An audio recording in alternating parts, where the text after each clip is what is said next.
Hey guys, so this strategy is called the plus one routine, and you can really use it. I mean, gosh, there are about a million ways that you could use it, but I'm just going to show you just really simply what it is.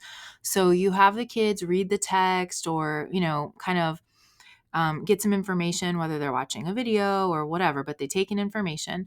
And then you have each learner individually generate a list of just the key ideas or what they think is important. And you could give them a prompt to make sure you're targeting a specific concept or standard, or you might just say, generally, jot down what you think is important.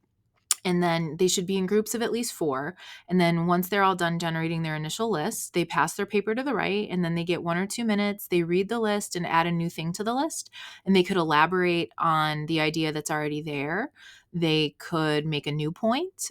They could make a connection to something else about relationships. And as students get more adept at this, you could put parameters on the kinds of sentence structures they're using, or like add something to the list but use this particular conjunction, so to kind of get some of that writing revolution stuff in there. And then after they've passed it around a few times and they've all kind of edited each other's ideas, you have them return the paper to the original owner, and then they read through, review the additions. They might add more to their paper based on the things they saw, and then they have a good set of notes where they've really kind of thought about the text and thought about different components and kind of had gotten each other's thinking before you springboard to writing about the text, or doing some more deeper analysis with questions and stuff.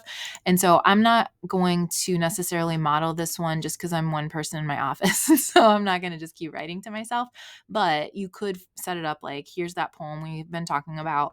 And then here's a prompt, just generally, how did the author convey the main message of the poem? And kids could use this graphic organizer to kind of give them ideas about what they might be looking for in the poem. Not that you would even necessarily have them like, you know, like fill it out in a sad worksheet way, but just know that this could kind of help to shape their thinking.